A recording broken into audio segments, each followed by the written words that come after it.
Hello, everyone. Welcome to Retro TV Playhouse. Are you ready for some unrestrained summer fun? Of course you are. Why else would you be listening to a podcast about old TV shows? Instead of going to the beach and surfing, we can stay inside and watch Sally Field do the surfing instead. Doesn't that sound great? Doesn't that sound better?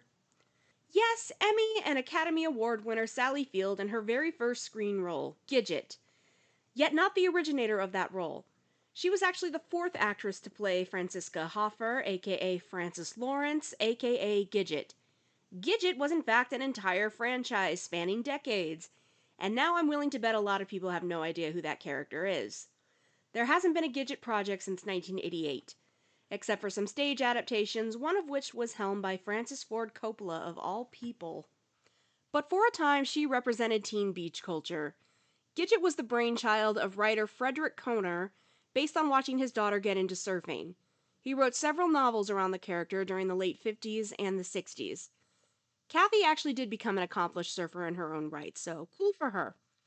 Kohner sold the rights to Columbia Pictures and gave some of the profits to Kathy for being his muse.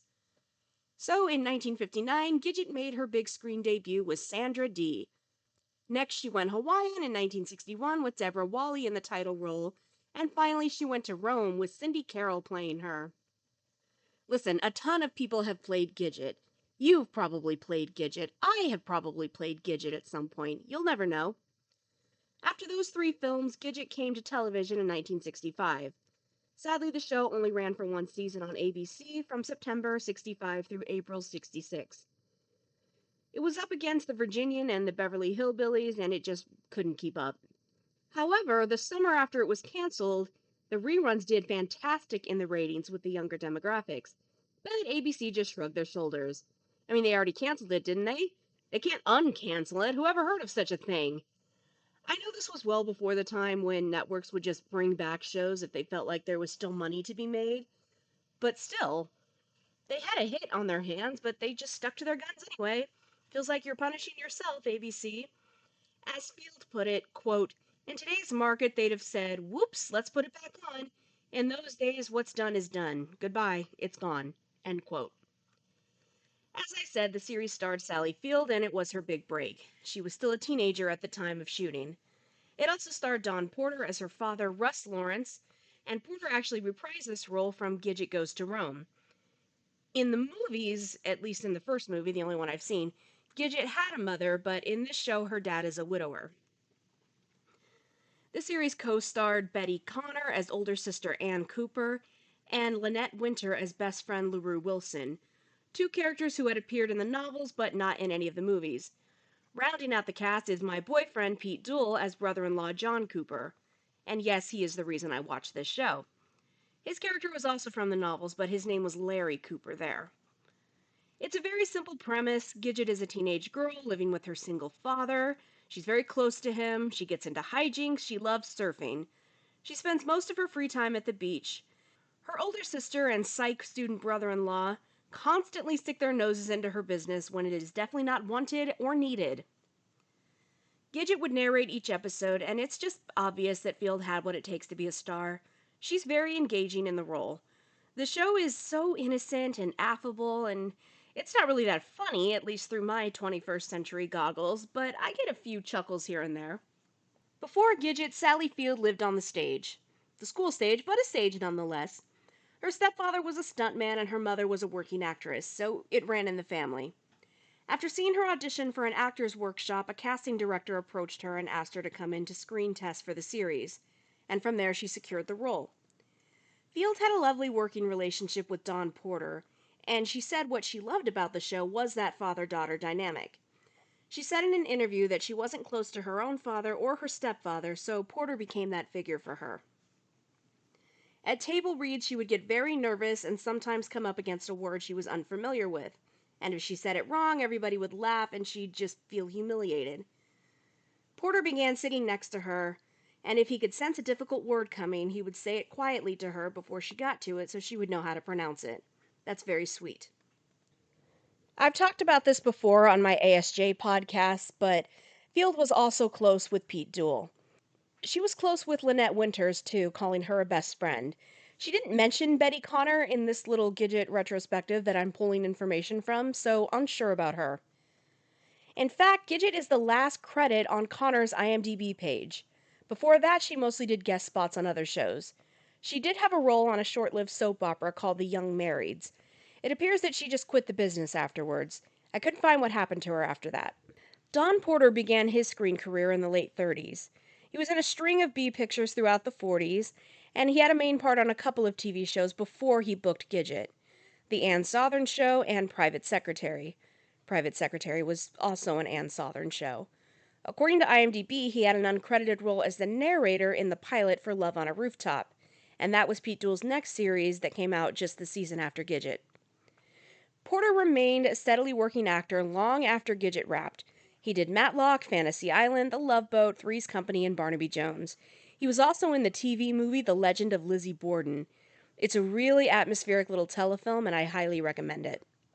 Porter lived to be 84 and passed away in 1997 from cancer. Lynette Winters, like Betty Connor, also has a very small IMDb page. She did keep working a bit after Gidget, but not for long. She did an episode of My Three Sons and an episode of Family Affair, and 7 of Petticoat Junction. According to IMDb, she is still alive. After retiring from professional acting, she became a teacher in San Diego. And then there's Pete Duell. If you've heard my ASJ podcast, again, then you probably already know what happened to him. But just to make a long story short, he struggled a lot with alcoholism and depression. He continued working after Gidget and was in the middle of his second season on the Western alias Smith and Jones when he died by suicide in 1971. I think he was a very talented and, frankly, very handsome actor, and his passing is all of our loss. So that's our main cast. While Gidget was a sitcom, it was a single camera show. I assume because so much of the show was set at the beach, and that doesn't really lend itself to a live studio audience. There is a laugh track, but that was just par the course, and it adds to the charm of the series. It's also quite a bright show. There's lots of colors that pop, it being the mid-60s and all. Gidget's style is very cute and trendy for the time, and she herself is adorable. Sally Field said the experience was just glee for her. She can't remember a single day she didn't want to be there, and I think her joy really shines through the screen. The theme song was called Wait Till You See My Gidget, and it was performed in the pilot by the 4 Freshmen and Johnny Tillotson for the rest of the series. It's a cute little ditty, and it seems to be sung from the point of view of her father, Russ. Since this is a half-hour series that I'm covering, I've decided to cover 2 episodes instead of just 1. Episode 2, entitled In God and Nobody Else We Trust, and Episode 30, entitled A Hard Night's Night. In God and Nobody Else We Trust was written by Ruth Brooks Flippin. She wrote 8 episodes for the series, including the pilot and the unintentional finale. She was a writer in Hollywood from the 1950s up through her death in 1981. In fact, she wrote the screenplays for Gidget Goes Hawaiian and Gidget Goes to Rome. She also wrote for That Girl, The Brady Bunch, Bewitched, and The Love Boat. And she wrote 16 out of the 24 episodes of the new Scooby-Doo movies. The ones where the Mystery Gang would team up with, like, the Harlem Globetrotters or Batman or the Addams Family. Weird stuff. The episode was directed by William Asher. Asher created The Patty Duke Show, another popular show with young people. This one was about identical cousins, which is definitely a thing, don't question it, it happens all the time. He was a writer, director, and producer, truly a man who could do it all. He directed over 100 episodes of I Love Lucy, 131 of Bewitched, and 7 of Gidget. He was also tuned into the teen beach media scene. He wrote and directed Beach Party, Muscle Beach Party, Bikini Beach, Beach Blanket Bingo, and How to Stuff a Wild Bikini. That last one might be porn, unsure. One of Asher's 4 wives was Elizabeth Montgomery, and they had 3 children over the course of their 9-year marriage. Asher lived to be 90 years old. Sidebar, I was today years old when I found out Elizabeth Montgomery was the daughter of classic film star Robert Montgomery. Cool. This episode aired September 22nd, 1965. It ran against the Beverly Hillbillies on CBS and the Virginian on NBC. I actually think this would have been a fun night on TV on ABC. Gidget was preceded by the Patty Duke Show and followed by the Big Valley. And I love the Big Valley. So let's dig into our first episode, shall we? This incredibly innocent show starts with Gidget and a bunch of other teens dancing and hanging out at a pizza parlor, diner, soda shop, whatever they call them. I'm sorry, I just watched a movie called Last Summer, which is also about teens at the beach in the 1960s, and it is bleak as hell. Going from that to this is giving me whiplash. When they sit down, Gidget talks about how much she misses her boyfriend Jeff, who's away at college. Jeff is from the movies, and his nickname is Moondoggy. I I okay. Anyway, they agreed to see other people casually while they're apart. She goes on and on to the boy that she's with about how it must be nice not have to worry about impressing her since she'll never actually be interested in him since she's so desperately in love with Jeff. The boy takes offense to this. After all, he bought her that pizza for $1.50. That should at least earn him second base, am I right? After the opening theme, Gidget is talking to the operator, complaining that her phone must be out of order because she hasn't had a call in over a week. Quote, not even a decent wrong number. Okay, that line was kinda, sorta funny. I told you, this show is much more affable than it is outright funny. The operator confirms that her phone is working just fine, and she's very annoyed by this. Her dad comes up to see if she's on her period or something, but no, that's not it. There's a class luau the upcoming weekend, and Gidget can't get a date, and she just doesn't understand why. She tells Russ that she's honest with all the boys, that she'll never love them because she loves Jeff. Russ takes her downstairs for a late night snack and explains to her that maybe that's why she can't get a date. Maybe boys don't like being told that, she's never going to care about them. She accepts that she's just not going to get a date with anyone in her crowd. She suggests a gang member from her school, and her dad shuts that down right away, swearing that he'd take her himself before he let that happen. This mortifies her, saying she can't go with her father in this day and age. And Russ laments that he didn't realize it was this day and age already. Sir, I understand you. One minute you're rolling your eyes at everything your parents say and do, and the next you're trying to outsmart your 8-year-old. Back to the story. Gidget thinks that if only she had a brother to take her, that wouldn't be so bad. But sadly, she's only got a brother-in-law. But wait a minute. Bro-in-law John might not be such a terrible idea. But how to get him to agree, and how to get Anne to let him. They invite Anne and John over, and John is super not wild about this idea. Gidget, knowing her sister badly wants Gidget to see her as a guiding figure in her life, appeals to her. She says that she knows she should have just asked for her advice right off the bat. Anne falls for this hook, line, and sinker. Their relationship makes me wonder how long their mother has been gone, because Anne really wants to be her mom and not her sister. John butts in and insists that he's not going. It is simply out of the question. But now Anne is on Gidget's side, so he quickly caves. John whines that he doesn't know how to act around teenagers, and they were just talking about that in his class the other day.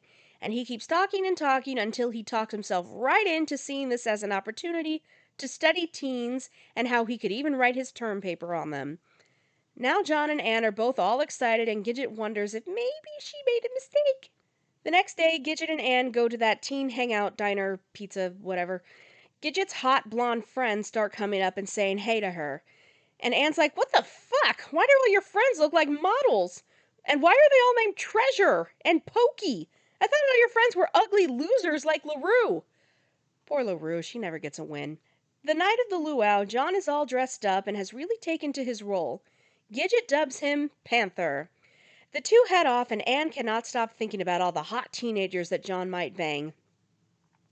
I'm sorry, this is a recurring thing on this show. People thinking that adults are hooking up with teenagers and not treating that with the weight it deserves. It's always played for laughs. Now, I know. This was the 60s, different time. But this happens at least 3 different episodes. And while the characters think it's weird, no one is ever like blaming the adult for being a creep. They usually blame the teenager. So I guess not much has changed. Anyway, Anne and Russ are at home, and he tries to draw her into a board game, but she makes several excuses to bail. At the luau, the innocent kids are being innocent and doing the twist or the Charleston or something along those lines. No drugs, no alcohol, no sex in sight. Just like in real life. Gidget's hot friends instantly start taking an interest in John because, quote, he's cute. And they're right, he is cute. He's so, so cute. And his shirt has no sleeves, and I can see his arms. What were we talking about? Right, luau. Gidget narrates that back at her apartment, Anne decides she needs to go to the luau to protect John from the hot teens, as if he's not a grown ass man who should damn well be able to control himself. At the same time, Russ, knowing Anne, decides that everyone needs protection from her, and he also heads to the luau. Anne and Russ both have semi appropriate luau outfits, except I don't know what's going on with the hat situation here, especially Anne's. Back at the beach, John starts questioning the teens to try and figure out this strange demographic. His shirt is all tight and arms, and he can ask me any invasive questions he wants. It's literally fine. Eventually, the other guys start complaining to Gidget that John/Panther is moving in on their girlfriends. But there's no real reason for them to worry because the girls are starting to get turned off by John's weird questions. Like, he asks them if they like to go to Grunion runs. Anne finally shows up, and I noticed a goof. She runs into Treasure as she's walking away, and Treasure warns her to stay away from the one they call Panther. Then we cut back to the action, and Treasure is still dancing with everybody else. 0 stars. Russ also shows up at the beach via a bunch of guys dragging him out, claiming they found a peeping Tom. Gidget tells them to let him go, that's her dad, and Anne tells them to let her at John and then starts smacking him with her shoes. In the tag, Gidget is dressed up as Barney the dinosaur for some reason. Russ is upset about what happened because of how their family looks to Gidget's friends. But Gidget is happy that they'll be the topic of conversation, because it takes the heat off of her and Jeff. Not sure how that figures, but okay. When she leaves Russ, Gidget addresses the audience directly and says that all her friends know that her family did what they did out of love. Aww. And also untrue. I think Russ is the only one who did anything out of love. Anne acted out of jealousy, and John acted out of his academic pursuits. Gidget bids us goodbye with her trademark toodles and credits. The toodles, by the way, is something that Sally Field improvised during her audition. This is a cute episode. I am not gonna lie that I chose it because John has a pretty big part in it, and I am nothing if not a Pete Duel fangirly girl. Again, I ask, have you seen his dimples? There's not much else to say about it because it's such a fluffy show. It is 95% fluff, and that's most of the appeal. On to the next episode we're covering, A Hard Night's Night, episode 30. This one was written by Barbara Avedon or Avedon? I'm going with Avedon. She was a television writer for decades. She wrote several Mr. Magoo shorts, and I thought that was pretty neat. She did 23 episodes of The Donna Reed Show. She did an episode of Love on the Rooftop, though sadly it's not one of the episodes I've been able to track down. She worked on Bewitched, Maude, That Girl, and Wonder Woman. She did 4 episodes of the short-lived Barney Miller spinoff Fish, and she did an episode of Trapper John, and she was the story editor for that series for a time. But her biggest claim to fame is that she co-created Cagney and Lacey with Barbara Corday. Avedon and Corday were a writing team for a long time. Those credits I listed earlier, Corday co-wrote a lot of them with her. The thing about Cagney and Lacey, another sidebar, apologies. I like it, and I understand why it's important, or was important, but it doesn't capture the thing that I generally love about buddy cop shows, which is an unhealthy degree of codependence between the partners. Because Lacey had a husband and kids, and a lot of her stuff was about balancing her work home life. That is just not conducive to a I would burn the world down for my partner mentality that I require. And I would love to see a double female buddy cop show like that. I would. I just don't think they exist. Again, important to portray in the 1980s. I get it. It just doesn't scratch my itch. Sorry, ladies. Avedon passed away from cancer in 1994. And I do want to say how cool it is that both of these episodes from a series this old were written by women. Television writing was typically a boys' club for a long time, and if a woman did break through, she was usually part of a husband and wife team. So I salute Barbara and Ruth.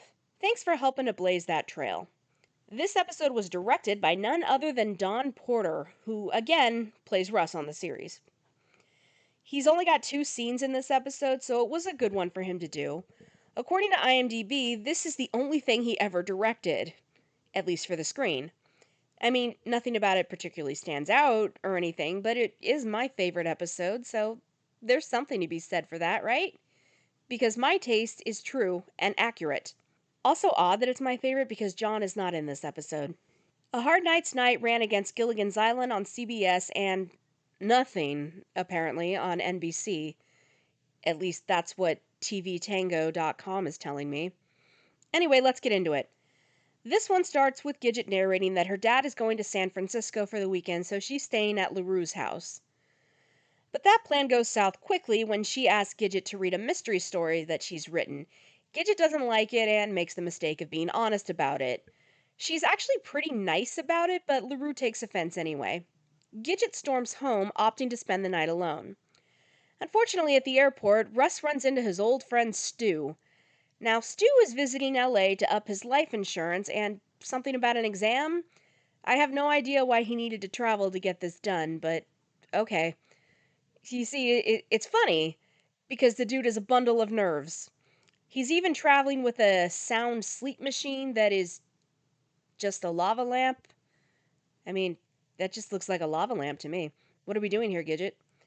Anyway, Russ offers up his house for Stu to stay at. Remember, he thinks Gidget's going to be at LaRue's. Stu accepts this generous offer. Meanwhile, Gidget cautiously enters her house, and she doesn't want to admit that she is a little nervous about being there alone. Especially once a thunderstorm starts. She darts up to her room to try and relax. A while later, Stu enters the house. Neither knows the other's there. See, this is why you need a dog. To bark when someone comes near your property. Stu begins to make his way upstairs, thinking that he hears water running, but he shrugs it off as just being the rain outside. This is a very farcical episode. Reminds me of Frasier. Frasier did a lot of shows like this. He goes into Gidget's room for some inexplicable reason while Gidget is in her bathroom, and then he picks up her diary. Dude, what are you doing? To his credit, he closes it immediately and leaves, shutting the bedroom light out on his way. But still, dude. When Gidget gets back, she's more than a little scared to see that her light is now off, and she sees evidence that her diary has been messed with. She calls LaRue and practically begs her to come over. She says she'll read the story again and reevaluate it.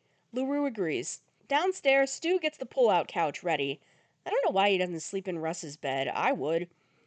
Stu has plugged in his lava lamp, which is now also a Moog synthesizer thing, and he starts reading a book about relaxation techniques.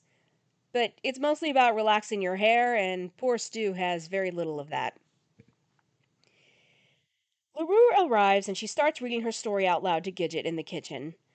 Stu is still in the living room, and now he's trying to sleep. He's got a mask on, but there is also a lamp directly next to his head that's on. So if he can't sleep, that's probably why. Just turn it off. Anyway, he hears the couple next door arrive home from a costume party. And we follow these neighbors where we meet Discount Andorra and her husband, the Wolfman. Seriously, he is wearing some elaborate makeup for a costume party. And presumably he did that himself, or his wife did it for him. This isn't a mask, this is full makeup with, like, glued on hair and just the works. Not Andorra notices that all the lights are on in Gidget's house, but she happens to know that they're not supposed to be there that night. So now she's a mix of Andorra and Gladys Kravitz. She wants her husband to go over and check it out. And throughout their scenes together, they have this weird running joke with the wife saying stuff like, "Before we were married, you would have done X." And the husband responding, "Well, before we were married, I had the will to live." They do this like 4 times, and none of it lands, and some of it doesn't even make sense. Back in the kitchen, LaRue is still reading when the power goes out. Now both girls are starting to get scared. Stu wakes up and wonders where the fuse box might be, and he figures it's probably on the back porch. What? Was that a common thing? Heh. Anyway, Gidget sends LaRue to her room to retrieve her flashlight while she goes to the cellar to check the fuse box. But as I know from Zodiac, not a lot of houses in California have basements. Therefore, Gidget is the Zodiac Killer. Case closed. Wolfman goes over to check out the house and see that it's secure. Stu and LaRue from different vantage points see him through the window and freak out even more. Stu forgets the fuse box and just tries to go back to sleep. Glodora calls her husband from the window, and Stu is like, "What is that creepy voice? I don't like it." Wolfman breaks into the house because that seems reasonable, and just then Gidget gets the lights back on. Wolfman goes up to Gidget's room. Okay, why are all these men going into the teenage girl's room? Stop it, you creeps. Stu then goes to the kitchen to warm up some milk. More milk is vile, by the way. Whoever invented that should die. Oh, they're probably already dead. Anyway, Gidget and LaRue retreat to her bedroom. Wolfman is still skulking around the house. Go home. Gidget decides that the girls should wax their hairlines to keep their mind off things. Wolfman goes into the kitchen, turns off the stove, dumps the pot, and puts away the milk. He shakes his head, saying it's not like Russ to be this careless. As he leaves, the girls enter and start melting the wax down in the pot that Stu was just using for his milk. And again, I have no idea why Wolfman is still there. Right now, he is flipping through books. The girls go back upstairs while the wax melts. Stu comes back in and pours the melted wax into a glass, thinking that it's his milk. The girls go back to the kitchen and notice the pot is now empty.